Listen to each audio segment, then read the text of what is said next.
welcome to the House of ZK Radio, which is a focused podcast and media channel exploring everything ZK, zero knowledge.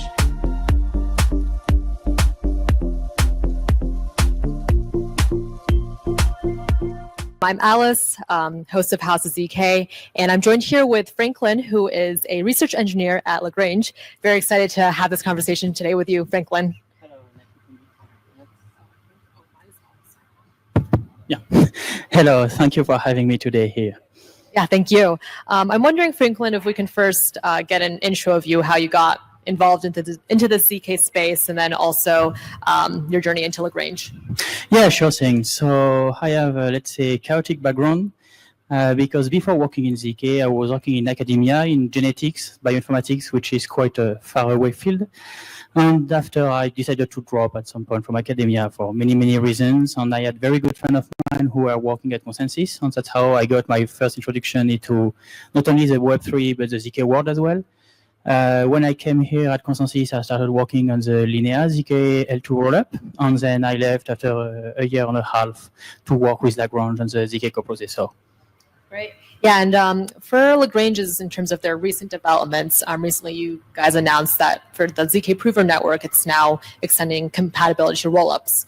So I just wanted to kind of dive into more about Lagrange's specific ZK Prover network, and wondering if you can provide us some context on some of just the current issues that exist with our current prover marketplaces, maybe in terms of incentive misalignment, any kinds of risks, efficiency problems. I just wanted to see some context on just the current state of our prover networks. So I would say that I would start with a funny fact, which is that the prover network is not actually the first product for Lagrange, right? It's a product that grew organically in some way because the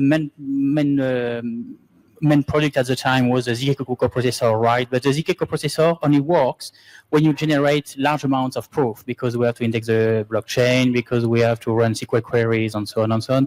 And all of that is very, very expensive in terms of proofs. So at first, we developed the prover network for ourselves, and we are thus dogfooding our own product. So I would say that what we bring to the market compared to the other prover network is that we are not just proposing a prover network because we decided to, but we actually do not only have first experience with it, but we actually also built it in a way that is appealing to the usage that can be done by other companies, because we learned ourselves how to do that.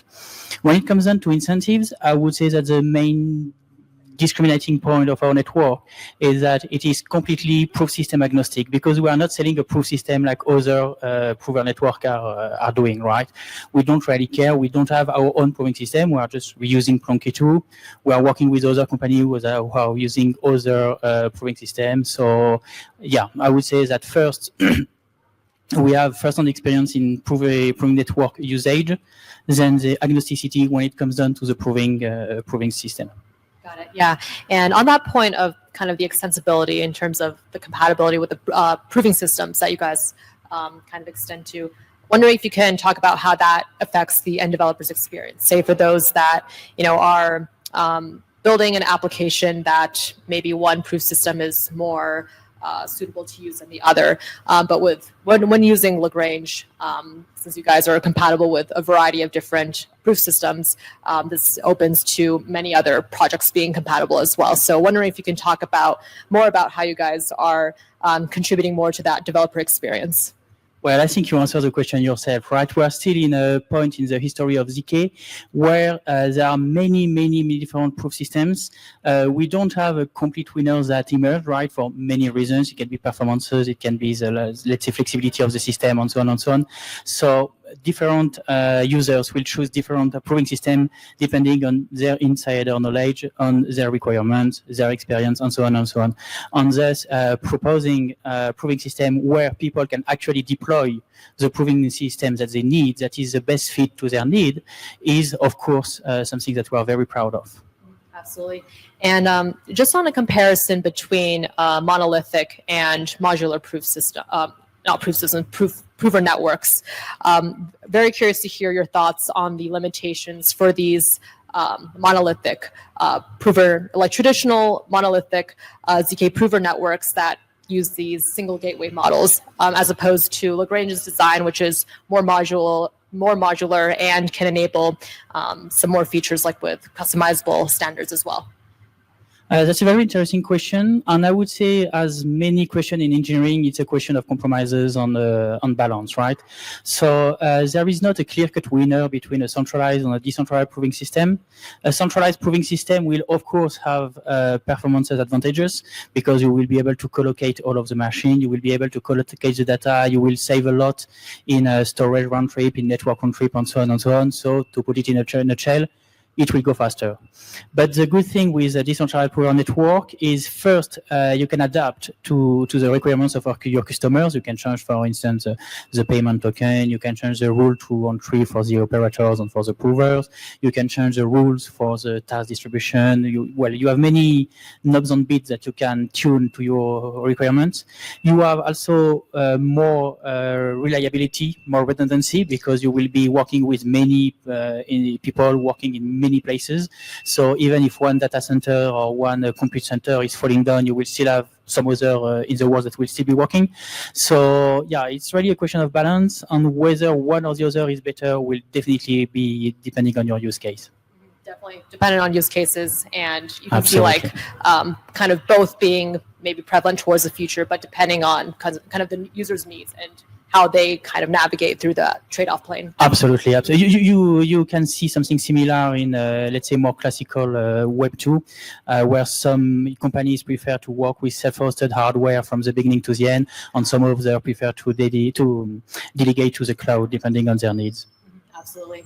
And I'm also very curious to hear, just on the topic of incentive alignment, what is Lagrange's approach in incentivizing all of the participants in the network and ensuring kind of that fair resource allocation as well? So it is true that finding what is technically a double auction system where you are sure that all of the participants are not being scammed one way or the other is a fundamental question when you want to develop a proving network, right? You don't want people to be unhappy with the final solution. So what we do is that we have a very strong research team who they recently published a paper that we call DARF, or double auction resource allocation. And the main show of this paper is to define a family of algorithms that will satisfy the main requirements to have a self-auction. So I'm not going to dive into the technical details, but basically you want the value generated to be positive, you want no one to be scammed, and you want the solution to be done in a finite amount of time. It's a bit more complicated, but you get the gist of it. So this is the algorithm that we are leveraging, and we can tune this family of algorithms depending on the requirements of our customers, of course, and then we can add other barriers to entry so that we refuse to work, for instance, with people who are known for being badly behaved or who stacks too little funds, and so on and so on. So we have a mix of, let's say, more soft, traditional business-to-business relationships with also supported by some fundamental mathematics. Got it. And I'm also wondering if you can maybe give us a walkthrough overview of the process on the user side of how they would use Lagrange's prover network to first request a proof to the actual generation, just to see what the user experience is like. Of course. So the first thing that the user would do is to connect to one of the Lagrange gateways. We have one per proving network, and either they will have their own or they will use a public one, independent, of course, of their business requirements. And from here, they will send what we call a task, which is basically a request for a proof to be run. So this task must be accompanied with a bid. So an amount of money that the user is ready to pay, a maximal amount of money that the user is ready to pay for the proof to be computed. Then the proof is coming onto our gateway. From here, it will be taking part into the double auction scenario to be matched with a prover operated by one of the operators of the prover operators. When the auction is executed, the user will pay the convened price between themselves and the operators, and they won't pay their bid, they will pay the final price, which will be less or equal to the bid. Then they will have to wait a little bit. We dispatch the proof to the prover do its stuff, send back the proof, and then we send it back to the user in an asynchronous manner, and they can continue with that. Yeah, nice. So from what I see, it's abstracting a lot of kind of burden from the users for generating their own Absolutely. proof. A lot of work, to be honest, is, at the point where you're sending a proof, the hard part is done. Yeah. Because the hard part is deciding your proving system. How can I say that? The thing is that given that you have this network in the middle, like a literal network between the proving system and the client, you need to develop or to adapt your proving system to be able to work over the network, right? So you need to think about data location, need to think about bandwidth, and so on and so on. And this is the hardest part, is to take your existing system and to make it work in a distributed manner. This is something that we are typically working with our clients to go to. We have a lot of, let's say, software primitives that we develop for ourselves and that we are giving to our customers, so that the transition can be as painless and as swift as can be. A very streamlined process as well. Absolutely. And afterwards, it's the easy part. And just on the topic of coprocessors as well, when she mentioned briefly that Lagrange's original focus wasn't really on the ZK prover network side, but you guys were first building the coprocessor. I'm wondering if you can speak about the intentions for Lagrange developing its own coprocessor and maybe some of the limitations, some of the challenges that exist with current other solutions. Yes, of course. So first, I would say that don't tell that to my boss, but I'm not really fond of the ZK coprocessor name, because it would be just like building a car and calling it the sedan. That's true, but that's not really specific. So when we are talking about the Lagrange ZK coprocessor, we're actually talking about being able to query on-chain data, contract storage, block receipts, logs, and so on through a SQL-like interface. We built that because we believe that being able to automate a lot of stuff in a safe way when it comes down to fetching data and computing on top of data that is stored on chain is a need that does not really have very good solutions for now. So for instance, if you want to have some fidelity program, or if you want to do some automated data generation or automated algorithm trading, that kind of thing, you don't really have a safe way of extracting the data in a trusted way with the current state of the ecosystem. Got it. And were there any kinds of design considerations that the Lagrange team had to keep in mind when designing the coprocessor? I know that you guys also use specific recursion proving techniques as well. Wondering if you can just walk us through some of the design considerations that were made and any kinds of trade-offs that you also had to consider in the process. Yes, yeah, absolutely. So I think one of the biggest trade-off we did was to the zkSQL coprocessor works in a twofold manner. First, we index data, which means that we extract data from the Ethereum storage tree and we put it in a tree that is stored and built on the ZK-friendly way, so with a posit and dash function, with a fixed number of leaves per branch, and so on and so on. I'm going to skip over that. And then when we want to actually query this data, we have another mechanism through which we will run circuits on all the nodes of this tree in an aggregated manner and go up to the top. So I would say the biggest design decision was how to index in an efficient way data that is stored on the Ethereum storage tree, because we all know that the Ethereum tree is very much not ZK friendly at all and would lead to headaches all over the development process. So this is something that is creating a lot of complexity in our product, but at the same time, it is making us win a lot of time and a lot of performances in the end. I see. And also something that stood out to me on the coprocessor side for Lagrange was the ability to do some cross-chain querying as well. I'm wondering if you can speak about some of the advantages that come with that type of feature. Some of how the benefits in terms of the end developers' experience. Absolutely. So to understand the cross-chain mechanism, it is important to understand that the result of the ZK coprocessor is twofold. First, you have a proof of execution, which is a gross 16 wrap proof that says, okay, we actually executed that query on that data at that block on the chain, and everything is fine. And then you have the result itself that is sent to the smart contract that is calling the ZK coprocessor. And it is not required for these two to be on the same chain. So it means that we can publish all of of our proofs on L1, for instance, but then send the result to whatever Ethereum compatible chain that you would like to work with. So from the user's perspective, of course, it is very pleasant to be able to deploy and to call the zk coprocessor from whatever Ethereum compatible chain without having to pay the cost of basically redesigning the system for this specific chain. Yeah, so any kind of EVM compatible chains would be. Yes, basically, yes. Got it. Mm-hmm. And in terms of the types of use cases that can be extended on the coprocessor side, and then also maybe those that are being developed that are using the zk prover network, are there any specifically using Lagrange that you find really promising that are currently being built, or any that you'd like to see in the future being built? I think for the prover network, a big use case is L2 rollups, generally speaking, the zk rollups, because they will need to generate a lot of data in a continuous stream.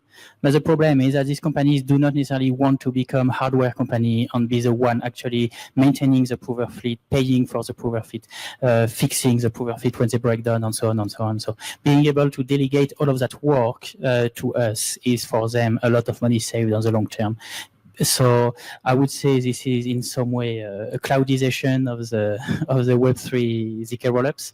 And when it comes down to the zk coprocessor, I think that having access to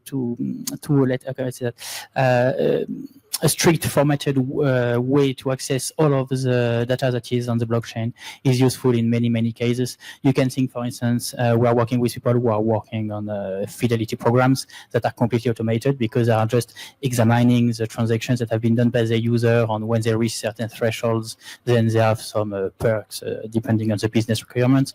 You can think about automated data generation, data aggregation. You can think about, for instance, if you are doing DeFi and algorithmic trading, you want to be sure that the data that we are providing to you is actually what is happening on chain. And then now that you have this trust, you can actually work in an automated way directly on this data without having for this data to go out of the chain on your machines and be reinjected and so on. So it's a lot of save time for everyone, I would say. And I would really like to hear kind of the wide variety of applications that come with it as well. Yeah, great. And I also wanted to hear some of your thoughts on just the general zk landscape that we're seeing right now. And I wanted to ask you specifically about some of the major challenges that we're seeing in the space. There are some that maybe were challenges before, like high proving costs, long proving times that have significantly improved over the years. But just curious to hear from your personal perspective, what barriers are we still coming across that's preventing from more mainstream adoption for zk? Personally, I like to liken the current state of zk to the early age of the electronics in the late 70s, mid 70s, in the sense that we still have a lot of we have some kind of Precambrian explosion of zk systems with a lot of proving system, each kind of targeting some very specific kind of problems. And we are not yet in a mature field where a global solution would have emerged that would basically be the default solution that everyone would use, which is in some ways the apparition in electronics of the CPU, where you have these chips that are now doing everything that the other chips were doing on basically for the same price. So I'm really excited to see the field moving. The field is moving very, very fast. We now see a ramification in hardware, in software, in mathematics, a lot of pieces moving everywhere. And I'm really hopeful for an increase in performances that we are already seeing, but I would like this to continue further and further, so that basically every single user of the domain will be able to run their proof themselves instead of having to rely on very powerful machines that unfortunately are quite expensive. Absolutely. And also very curious to hear about some of your future predictions as well. Do you see zk as the dominant cryptographic primitive that all of these industries will be adopting? Or do you see maybe a combination of multiple different tools? Like, for example, many projects now are thinking about incorporating both MPC and zk into their solutions. I think G is also a very big topic nowadays, and a lot of people are also doing computations within trusted execution environments. So wanted to hear your general thoughts on if you see one of these primitives becoming more dominant in the future, or if we'll see maybe a combination of a few. I think that the good thing with zk is that in opposition to cooking, too many cooks do not actually waste the dish, and you can completely have multiple solutions working together on a single project. So you mentioned FHE, for instance, you mentioned MPC. We can also think about TEE. Yes, there is nothing preventing you running a zk system on top of a TEE hardware, that kind of thing. So it's really too early for me to make serious predictions, but I would, yeah, if I had to take a bet, I would say that it would come to combination layerization of security, so that you would basically get the advantages of multiple systems at the same time. Yeah, so maybe depending on the use case, having a multiple combinations. Exactly, on the use case, on the computational budget, on the security level required. Of course, you don't need the same security level when you are handling the money of people than when you are doing some gaming, for instance. Right. Yeah, makes sense. And yeah, wondering if we can have any kinds of cross-industry insights, which I mean, you mentioned very briefly just on the CPU side. But are there any takeaways from other industries that we can apply to zk, especially when it comes into the adoption aspect and into maybe some areas where usability is initially questioned, but where we've seen many kinds of practical use cases eventually emerge in the future? Are there any kinds of just takeaways that we can get from other industries that we can also apply to zk? I would say that our industry needs to mature now. For instance, if we take the case of the zk proving system, it is very easy to write constraints. Well, very easy, kind of easy to write constraints, but it's exponentially harder to be sure that the constraints that you wrote actually are defining the system that you want to define. And this is something that a lot of zk EVMs are bashing their head against, because that's a virtually impossible problem to solve at 100% level of certitude. So I think that our field definitely could take inspiration from maybe electronics, once again, where you have very, very serious test suites for every single component. You have isolation and compartmentalization of responsibilities so that you can test individually smaller parts and then assemble them together in a bigger whole, and so on and so on. So yeah, basically I would bet take inspiration from the boring established industry, especially when it comes down to security and verification, because software development is hard to get right all of the time. Yeah, definitely. And just wanted to hear some of your takes on general use cases for the zk space. So you talked about some that you were excited for, specifically using Lagrange, but are there any that you see a lot of potential in, maybe those that are even beyond those that can be applied to blockchain? Well, I think that we can starting to thinking about zk outside of the Web3 world, because zk is a very powerful tool, not only for the Web3 world, but more generally speaking, when you are not the guy running the computation, right? And in the current world, where a lot of stuff is done, I mean, the further we go, the less stuff is done locally on your phone or on your computer or whatever, on some remote server handled by Amazon or Google or whatever other tech company. And you have absolutely no proof that they are not cheating, whatever they are doing behind the scenes, right? So I think that the zk has a lot of potential applications when you have a serious